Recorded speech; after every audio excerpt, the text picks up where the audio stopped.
fuerzas externas, donde podemos notar que tenemos la masa por la aceleración, un coeficiente C, que es el de amortiguamiento, por la velocidad y la rigidez por el desplazamiento. Y todo esto igual a una fuerza que está en función del tiempo. Pero como estamos en el primer tema donde es vibración libre sin amortiguamiento, este coeficiente de aquí se anula y la fuerza también se iguala a cero y nos queda de esta forma.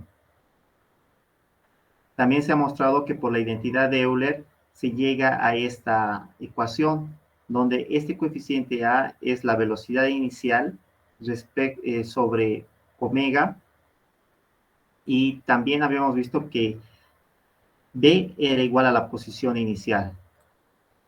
Se entiende también que esto lo que está realizando son movimientos circulares y lo que nosotros necesitamos calcular es nada más que la proyección de dicho movimiento. Aquí podemos ver que tenemos este vector que está en una posición inicial, pero luego, al usar esta velocidad angular, ¿no? Calculamos su proyección y la velocidad simplemente sería ortogonal a esta, multiplicada por esta misma velocidad. Y a su vez también necesitamos calcular de nuevo su proyección. De la misma forma, también necesitamos calcular lo que es su aceleración. Y esta vez va a ser nuevamente multiplicado por este valor. Aquí podemos notar que si bien este vector está casi contrario a este vector de desplazamiento, no necesariamente significa que sean diferentes.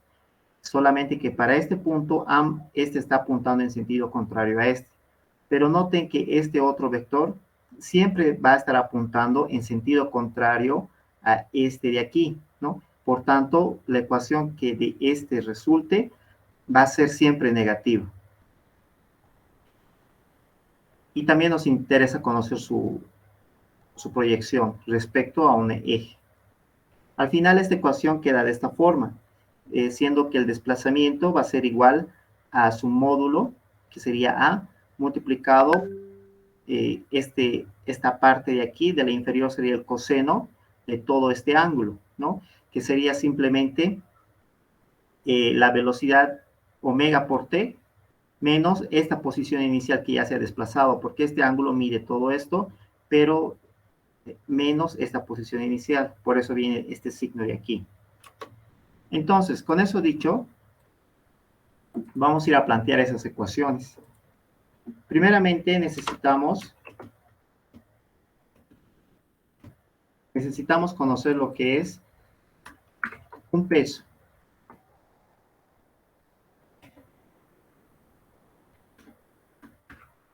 Ahora sí.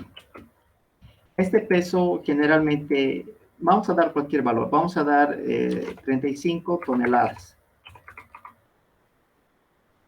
fuerzas. Luego nos vamos a dar una rigidez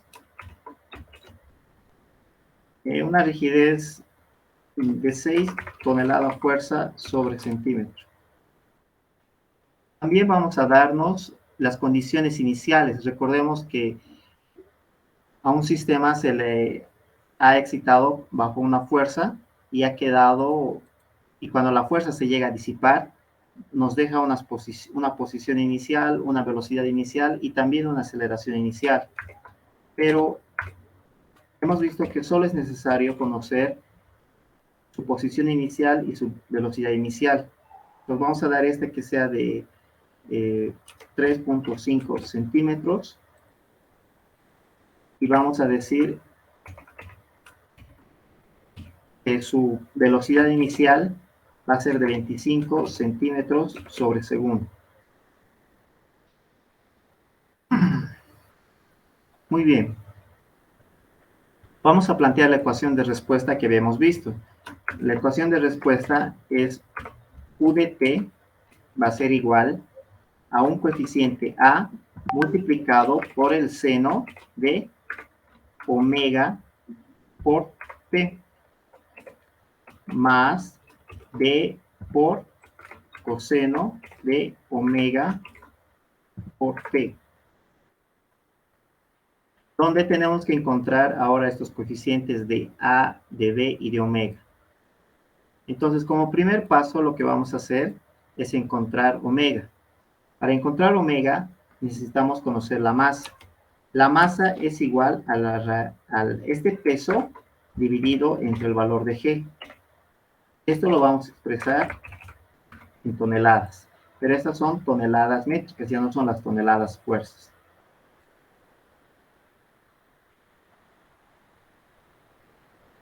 Ahora, como segundo paso, sería calcular ahora el coeficiente omega.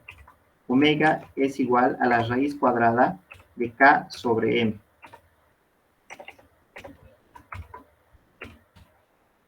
Como ya tenemos todas las variables, nos da automáticamente. Y este omega está expresado en radianes sobre segundo.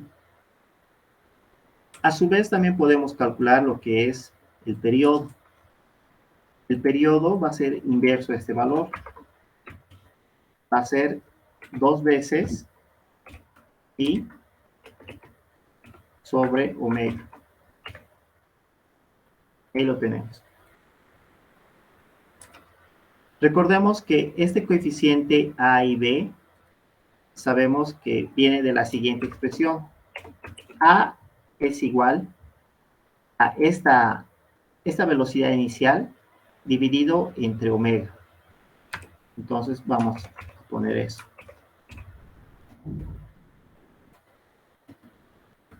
Sobre omega. También va a estar expresada en centímetros.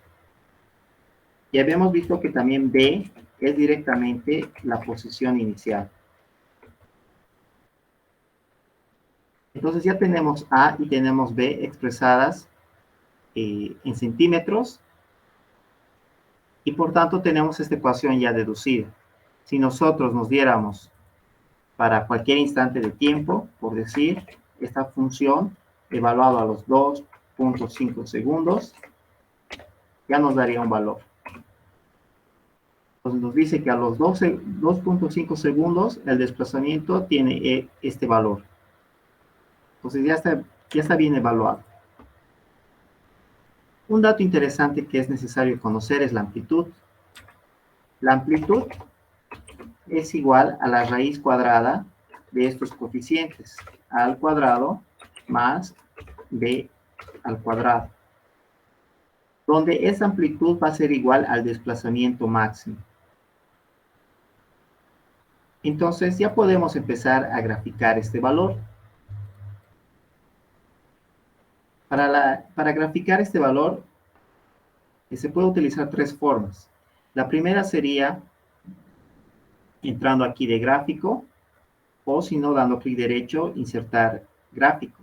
Pero también aquí nos da otro valor que es insertar un componente de gráfico, que también se encuentra aquí. Simplemente nosotros vamos a hacer con este de aquí.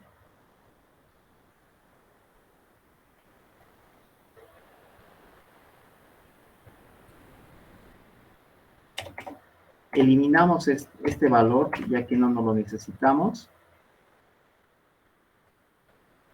Cambiamos el fondo, vamos a poner que sea blanco. Y listo. Entonces, para insertar este valor, simplemente lo ponemos en este eje, donde T, y eso está evaluado en centímetros, y eso está evaluado en T. Lo ponemos tal cual así, no llega a graficar, porque no estamos expresando este T en qué unidades está. Así que hay que especificar que este T esté expresado en segundos. Entonces ahora sí logra graficar. Reducimos el valor de escala, por decir a 2 segundos.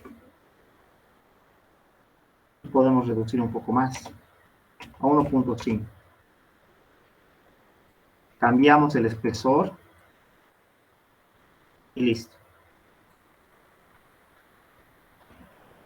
Entonces ya tenemos el valor de la representación gráfica o la respuesta de esta función para estos valores. Vamos a cambiar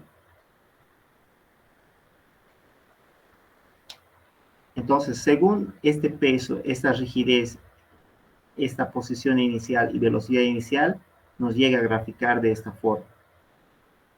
Podemos notar que aquí hay una pendiente. Eso se debe al valor de la velocidad. Si la velocidad fuera 0, entonces nos dice que la pendiente es 0. Entonces vean, exactamente la pendiente es una horizontal, así que 0. Vamos a volver a poner en este otro valor para que tenga pendiente. Entonces, mientras más grande sea esta velocidad, la pendiente va a ser mucho mayor o más pronunciada. Puntos notables que podemos notar en esta ecuación serían los picos, ¿no? Exactamente, el pico sería justamente esto, que sería el valor de A, ¿no? A no lo habíamos notado, no lo hemos evaluado, pero lo vamos a evaluar ahora, y nos da 4.196. Entonces, si aquí ponemos 4.196, y vamos a cambiar el espesor y el color. Entonces ahí tenemos, ¿no? Quizá podemos cambiar a este otro valor. Como podemos notar, en este tipo de gráficas, que es la vibración libre sin amortiguamiento, habíamos visto que todos los valores son los máximos.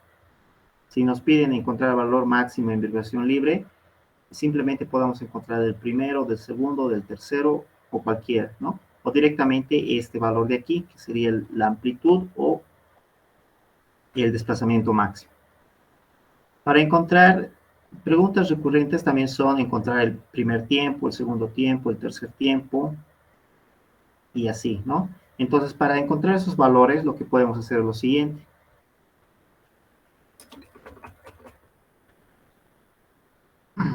Vamos a añadir una traza. Esto lo podemos hacer, el primer tiempo más o menos estaría por esta zona, ¿no? Lo vamos a cambiar de color. Vamos a poner que sea verde y también vamos a cambiar el tipo de línea. Según la gráfica podemos encontrar este valor, pero sería un valor más o menos aproximado, ¿no? Nos está dando de 0.046. Pero en clases habíamos visto que este valor, el primer tiempo, el T1, es igual a tita sobre omega, donde tita era el arco tangente de los coeficientes A sobre B y todo esto sobre omega. Entonces el T1 nos está dando 0,045 y no estábamos tan lejos. Gráficamente no nos habíamos alejado tanto. Entonces esto lo modificamos a 0,45 y ahora sí está en el valor exacto. Y si a este 0,45 yo aumento el periodo, o sea, si doy una vuelta más, me debería llegar a este otro valor, ¿no? Vamos a añadir otra traza. Entonces, añadiendo otra traza, cambiamos el espesor. Esta vez vamos a poner este color y también el tipo de línea. Entonces, a ojo más o menos llegaría en este punto, ¿no? Pero la forma correcta de evaluarlo sería este mismo valor de P1 más el periodo. Entonces nos dice que es 0,53 y aquí hemos puesto 0.529, que es un valor cercano, muy cercano. Entonces este sería para el valor de T2 y así sucesivamente podemos encontrar para los demás. Por ejemplo, este mismo valor lo vamos a volver a copiar. Pero para encontrar esto, simplemente tengo que aumentar nuevamente el periodo. O sea, sería T1 más T2, ¿no? Entonces aquí simplemente puedo anotar un 2 veces el periodo. Y me estaría dando este valor, que llegaría a ser este de aquí, ¿no? Podemos añadir también una traza para verificar ese valor. Era de 1.0114. Cambiamos el color de la traza, puede ser este, y también el estilo. Entonces ahí está, este sería el tercero. Entonces, para encontrar el siguiente, simplemente sería, recordemos que este es el 2, ¿no? Lo vamos a denotar. Vamos a decir que se llame 2H. O se llame T2. Y este era el T3. Y así sucesivamente podemos ir creciendo. Pero es mejor tener cada función generalizada. Por lo tanto, podemos escribir que el T sub n va a ser igual. Vean que simplemente cuando este es 3, este es 2. Cuando este es 2, este es 1. Entonces, cuando este sea 4, este valor va a ser 3. Entonces, sería el valor de n, que va a ser el mismo, este mismo valor, va a tener el mismo valor, pero menos 1, para que me dé este coeficiente, ¿no? Si este es 3, este va a ser 2. Entonces, si este es 3, aquí ponemos 3, y 3 menos 2, perdón, 3 menos 1 me llegaría a dar este valor de 2. Multiplicado por el periodo más el coeficiente de T1, que es independiente. Ahí está T1.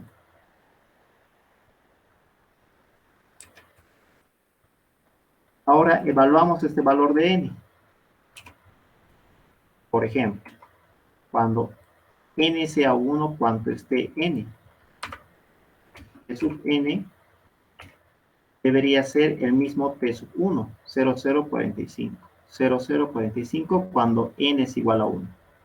Cuando n es igual a 2, debería darme 0,53. Y cuando n es igual a 3, debería darme este otro valor. Entonces, la ecuación está cumpliendo perfectamente. Por lo tanto, esas de aquí arriba ya no son necesarias. Las eliminamos.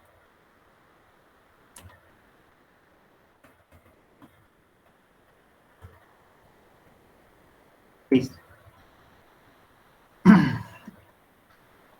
A veces suele entrar en algún examen que te pide el tiempo en el quinto ciclo, o en el cuarto ciclo, o en el noveno ciclo. Entonces, aquí directamente pondríamos en el noveno ciclo, 9. Entonces, este sería el valor. Para verificar, podemos ampliar la escala. Por decir, ya no sea 1.5, y no sea un valor cercano a este. Por decir 4.5. Entonces, para 4.5, vamos a añadir una traza de nuevo vertical, y vamos a dar este valor de 3.922. 3.922. Cambiamos el color de la traza, el espesor y el estilo de línea. Y listo. Entonces este es el noveno ciclo. 1, 2, 3, 4, 5, 6, 7, 8, 9. Correcto. Entonces de esa forma nosotros podemos encontrar todos los ciclos en vibración libre. Borramos este marcador y volvemos a nuestra escala anterior, que era 1.5.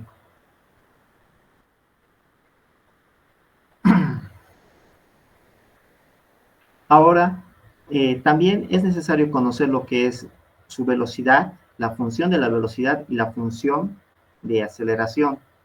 Entonces, vamos a bajar este cuadro y vamos a anotar.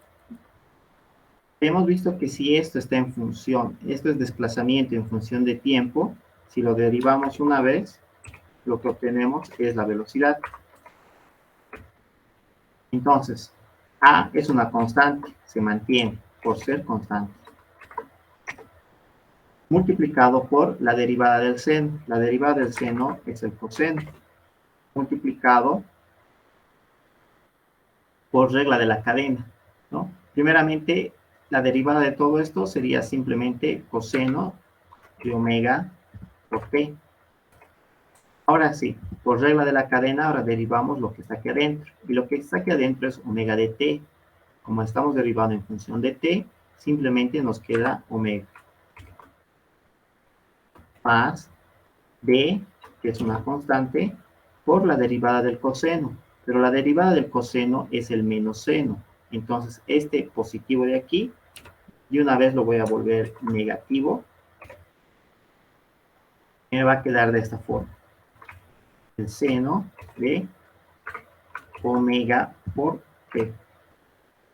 Por regla de la cadena, ahora derivamos lo que está aquí adentro del paréntesis. Simplemente sería omega. Muy bien. Aquí podemos factorizar lo que es omega en ambos términos, si se puede lograr hacer eso. Entonces, a todo esto lo vamos a factorizar omega. Factorizando lo que es omega, nos quedaría este valor tal cual, pero ya no estaría este término. Este otro, esto se queda tal cual, pero ya no estaría este término. Ya tenemos este valor, o esta ecuación un poco más factorizada. Ahora, podemos encontrar la aceleración de dos formas. La primera es la más conveniente. Recordemos la ecuación que habíamos visto antes. La ecuación que habíamos visto a un inicio es esta de aquí, ¿no? Esta de aquí. Podemos llevarnos toda esta ecuación. Entonces, esta ecuación nos dice lo siguiente. Nos dice que tenemos una masa multiplicado por una aceleración en función de t, y esto es más la rigidez por el desplazamiento en función de t, y esto está igualado a 0. Entonces, ¿qué hacemos? Despejamos este valor de aquí. Esto de aquí despejamos. ¿Qué es lo que necesitamos? Si despejamos, todo esto que está con signo negativo pasa al otro miembro cambiado de signo. Perdón, está con positivo y pasa con negativo. ¿Cómo nos quedaría? Vamos a hacerlo a continuación. Entonces, enviando todo esto al otro miembro, lo pegamos, tiene signo negativo y esto ya desaparece. A su vez, también podemos enviar esta M que está multiplicando al otro miembro, pasa como otra operación. Entonces, todo esto sería sobre M. Perdón.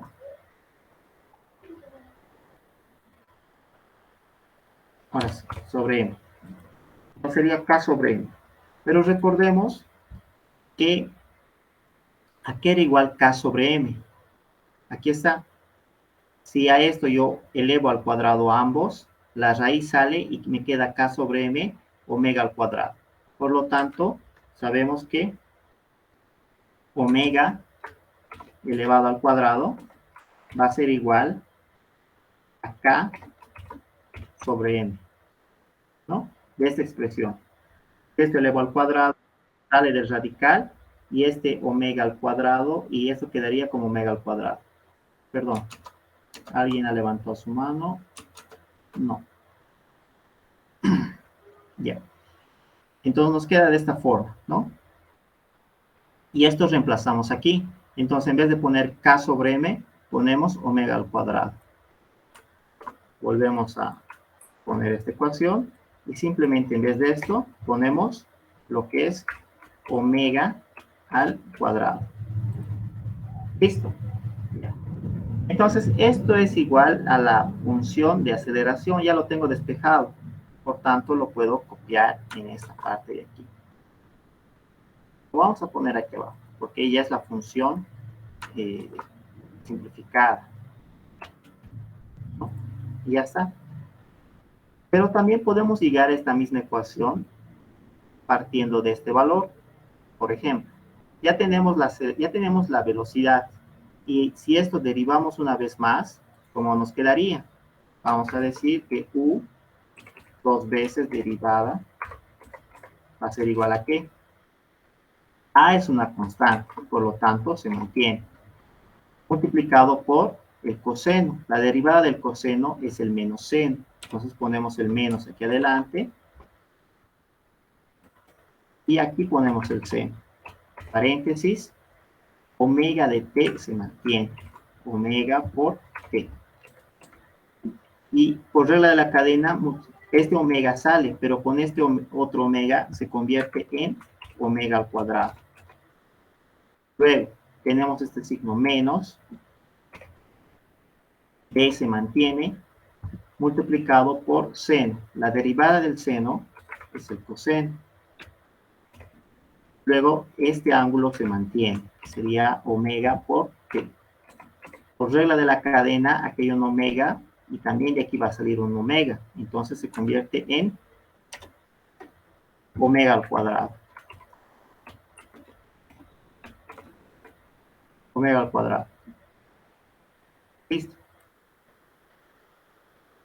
Ahora, si a esto sacamos factor común omega cuadrado, ¿qué nos quedaría? Vamos a escribirlo abajo.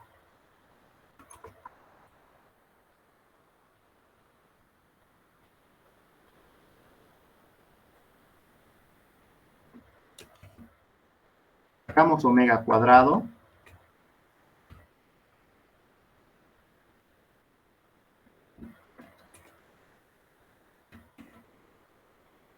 Si sacamos omega cuadrado, de este término omega cuadrado se llega a eliminar. Listo. Y de este otro también se llega a eliminar omega cuadrado. Pero también podemos sacar este signo menos o signo negativo. Si sacamos este valor, este se convierte en positivo. Y de este otro término también se convierte en positivo. Quedándonos de esta forma. Y esto era igual a nuestra posición inicial, ¿no? O sea, nuestra ecuación de posición. A seno de omega de t más b coseno de omega de t. Por lo tanto, podemos simplificar, en vez de poner todo este valor, en vez de poner todo esto, podemos poner tranquilamente este valor, porque es lo mismo. Entonces eliminamos todo esto y lo ponemos eso. U en función de t. Llegaría a ser lo mismo. Entonces, yendo de ese camino o de este otro, llegamos a la misma expresión. ¿De acuerdo? Entonces nos vamos a quedar simplemente con estas de aquí. Esta para la velocidad y esta para la aceleración. Siempre va a ser mejor manejar con las expresiones más reducidas posibles. Listo.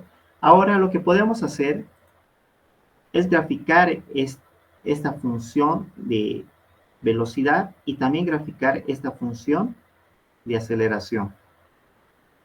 Como tenemos este gráfico, lo podemos aprovechar y lo podemos duplicar. Entonces, ¿qué tendríamos que poner? Simplemente, en vez de posición, ahora es velocidad y sus unidades. La velocidad se mide en distancia sobre tiempo. Y nosotros estamos trabajando en distancia en centímetros y el tiempo en segundos. Entonces nos queda de esta forma. A su vez también podemos graficar lo que es la aceleración. Simplemente que ahora la aceleración sería una derivada más. Y sabemos que la aceleración es distancia sobre tiempo, dando como resultado distancia sobre tiempo al cuadrado. Y nos queda de esta forma. Para este caso, notemos que la velocidad tiene que nacer en 30, porque esa era nuestra velocidad inicial, ¿no? Era 30. Y efectivamente, en la gráfica nos muestra eso. Está naciendo de 30. y tiene esta función. Pero la aceleración, noten que está en casi 600, menos 600, ¿no? Y está en el otro sentido donde estaba empezando el desplazamiento. El desplazamiento es positivo y está empezando en esta parte de aquí, ¿no? En cambio, la aceleración es negativa y está empezando en este otro lado y está al otro sentido. Y eso es debido a la ecuación. Cuando habíamos visto en la forma vectorial, teníamos el vector desplazamiento que iba a un lado, el vector velocidad ortogonal a ese, y también la aceleración ortogonal al vector velocidad, y estaba apuntando al otro, en el otro sentido. O sea, siempre iba a ser contrario a este desplazamiento. Y también en las ecuaciones podemos notar eso. Este es el desplazamiento y aquí está esa velocidad angular doble, porque es ortogonal a este valor, y negativo, porque está en el sentido contrario, de forma vectorial, y también se puede ver su representación gráfica. Algo también que podemos notar es que se han quedado estos marcadores, donde nos indican algo. Esos marcadores están justamente en las posiciones pico de cada ciclo, o sea, en la posición máxima. ¿Qué pasa en este de aquí, en este gráfico? Vamos a cambiar esto por uno verde y también vamos a cambiar este por uno marrón, quizá uno naranja.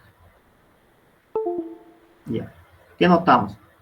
Sabemos que en física habíamos visto que cuando la posición es máxima, la velocidad es cero. Entonces vemos este 0,53. Está en su posición máxima, por tanto, en velocidad, vean, está igual en cero. Y sabemos que cuando la velocidad es cero, significa que la aceleración es máxima. Entonces vean, aquí está el marcador. Justo para este punto donde la velocidad es cero, también tenemos que la aceleración es máxima. Pero está contrario, ¿no? Eso se debe a este valor, a este de aquí, al signo negativo. Pero habíamos dicho que no importa si es negativo o positivo, todos los resultados que nosotros encontremos siempre los vamos a evaluar en valor absoluto. Porque esto simplemente me está mostrando la proyección de un movimiento circular. ¿De acuerdo? Entonces es eso. Algo también importante que podemos deducir de esto sería la comprobación de esta ecuación. Vamos a hacer eso. Pues podemos llevar esta ecuación aquí. Lo que vamos a hacer es evaluar estas ecuaciones para un instante de tiempo determinado, para cualquier instante de tiempo. Por decir, nos vamos a decir, voy a evaluar aquí, para un t sub i, que puede ser cualquiera, de 2 segundos. Entonces, para 2 segundos, ¿cuánto es este valor de desplazamiento? Entonces, para t sub i, está dando este valor de desplazamiento. Su aceleración simplemente sería t sub i. Esto evaluado también en las mismas unidades. Y a su vez el valor de la aceleración para este mismo instante de tiempo.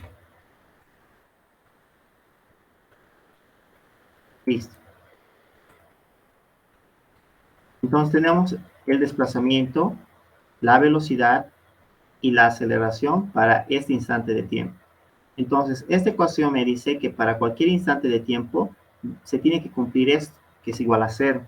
Recordemos que esto es la fuerza, y la fuerza o las fuerzas tienen unidades de fuerzas, o sea, también debería ser consistente estas unidades. Muy bien. Entonces vamos a poner lo que es la masa. Por decir, la masa la conocemos. ¿Dónde está la masa? La tenemos aquí arriba, ¿no? está en 35 toneladas. Si ponemos de esa forma, tal cual, 35 toneladas, vamos a decir, que esté multiplicado por este valor, ¿no?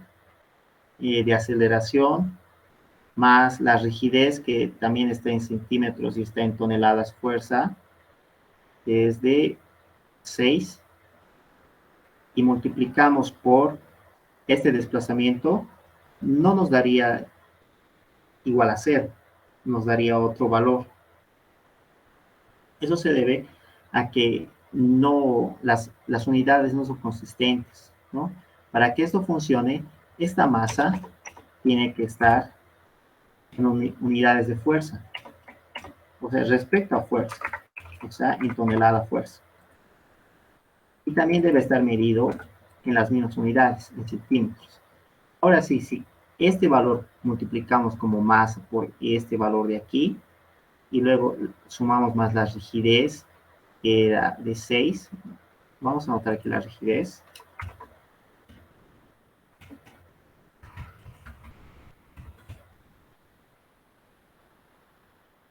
Y ese valor multiplicamos por este de aquí, nos va a dar efectivamente 0, ¿no? Como Matka trabaja con unidades, simplemente podemos poner la masa en la misma unidad que habíamos puesto anteriormente y nos va a dar igual a 0.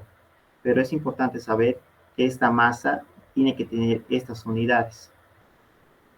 Más adelante, cuando necesitemos cargar masas en el programa, ya sea en el SAP o en el ETAPS, las unidades que me programa está en estas, ¿no? Está en estas unidades. Creo que alguien ha vuelto a levantar su mano. No. Se les ha dicho que entren con sus correos institucionales, ¿verdad? Ya. Entonces, ahora sí. Entonces podemos reemplazar. Tenemos el valor de la masa multiplicado por este valor de aceleración. Podemos poner este directamente, más la rigidez, que es el K, multiplicado por este valor de aquí.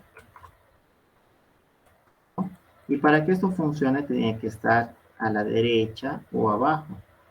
Lo vamos a dejar aquí. Y esto tiene que estar evaluado. Y nos da en newtons, pero nosotros lo vamos a poner en tonelada fuerza. Igual va a ser 0.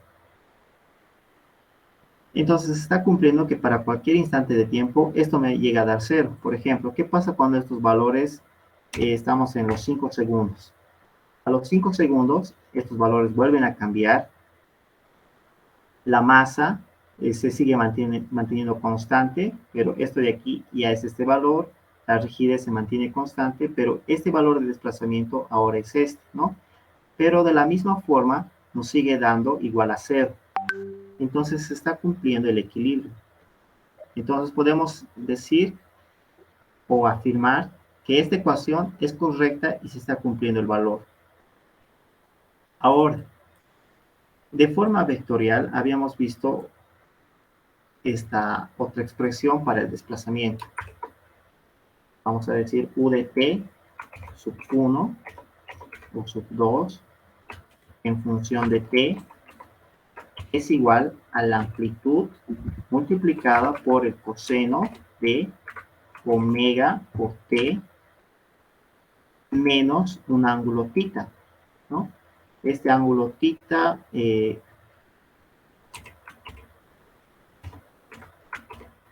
ahí está. Pero no tenemos θ, ¿no? No hemos definido qué era θ. Si recordamos, aquí en T1, aquí está θ. Θ es todo este de aquí, es este ángulo de aquí. Por tanto, podemos decir U o θ va a ser igual a toda esta expresión.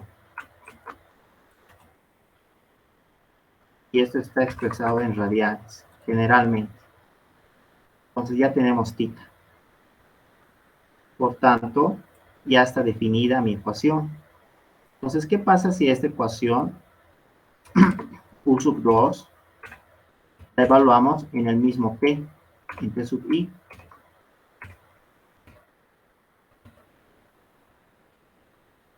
tiene que ser igual a este otro valor.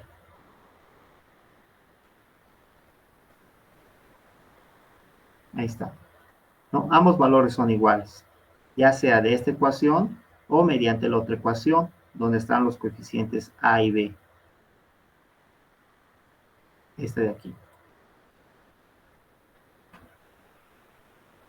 Pero recordemos que A minúscula o la amplitud también está A y B, ¿no? Es la raíz cuadrada de estos dos valores.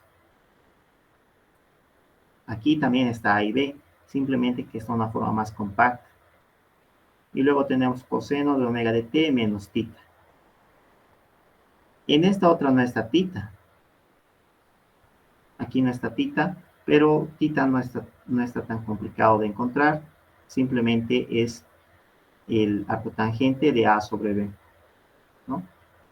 Entonces, ya sea por esta ecuación de aquí, o esta otra ecuación que es más compacta, el resultado va a ser el mismo. Y eso sería todo el tema de vibración libre. Como pueden ver, no es tan complicado, pero sí nos sirve como un punto de partida, ya que a esta misma ecuación se le van a empezar a agregar más términos.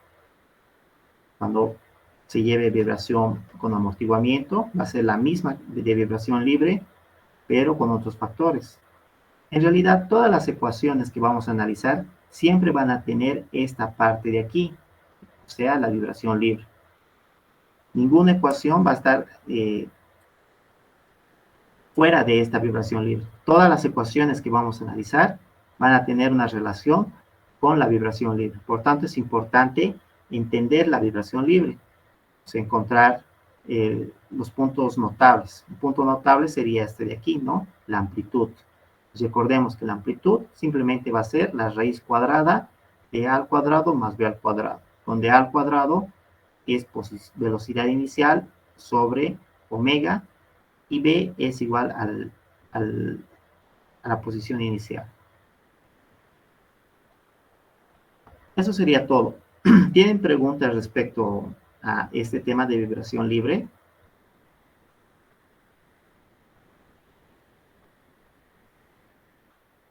Entonces, de esta forma ya tenemos, ya tenemos nuestra primera planilla para resolver cualquier problema de vibración libre.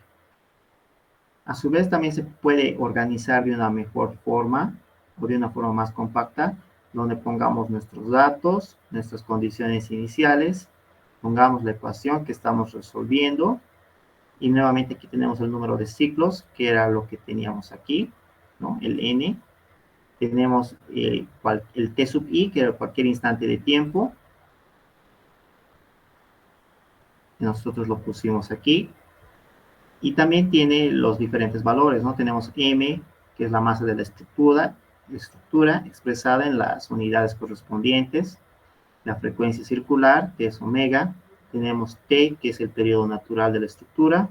T sub 1, que es el primer tiempo, que es muy importante que ya respecto a este T sub 1 se van calculando los demás tiempos.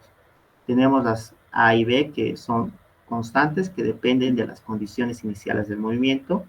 Tenemos calculado la amplitud y también tenemos calculado tita, por si necesitamos. Y aquí está la respuesta numérica en cualquier instante de tiempo. Tenemos el desplazamiento, la velocidad y la aceleración. Aquí tenemos el T sub n, que es tiempo en cualquier ciclo. Es ese que nosotros también lo hemos encontrado, ¿no? Y luego tenemos el gráfico de desplazamiento, podemos también graficar la velocidad y también podemos hacer un gráfico de aceleración y también podemos superponer todos estos gráficos y lo que vamos a notar que es por la escala, ¿no? Este está en 3.4, este ya está en el orden de 30, 60 y este ya está en el orden de 600. Entonces, si hacemos la superposición, la vamos a hacer. Vamos a copiar el desplazamiento. Este de aquí. Copiamos esto.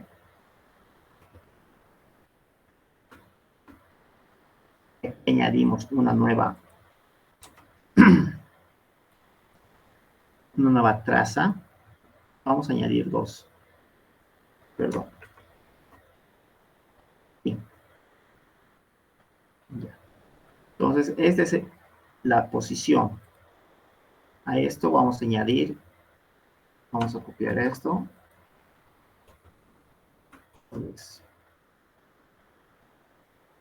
este de aquí va a ser la traza del desplazamiento, tal cual. Este de aquí va a ser la velocidad. La velocidad en centímetros sobre segundo. Y este de aquí ya va a ser la aceleración. Tiene que estar en centímetros sobre segundo al cuadrado. Este que está amarillo, para que se note, vamos a cambiar el color de la traza. Vamos a ponerla esta. Y esta que es más notoria, la vamos a poner celeste. Entonces podemos ver que la traza, esta traza vamos a quitar. También vamos a quitar estas otras.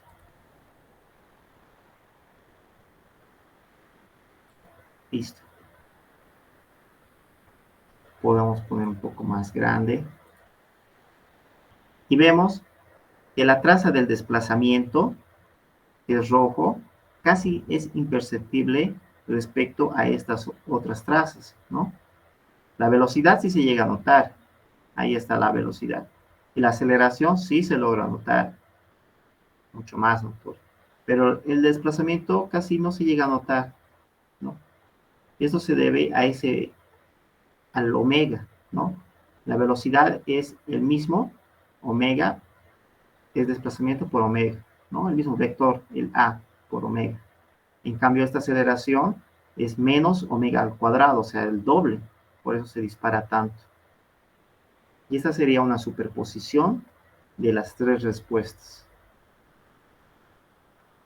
Eso es todo el tema de vibración libre sin amortiguamiento.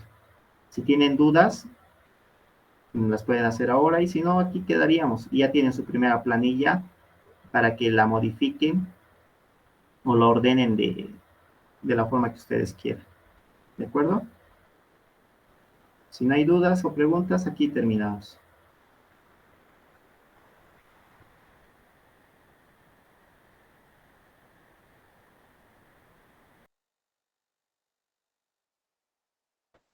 Ya.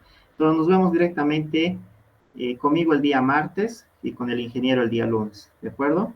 Igual el día martes también va a estar el Inge. Hasta luego y buenas noches.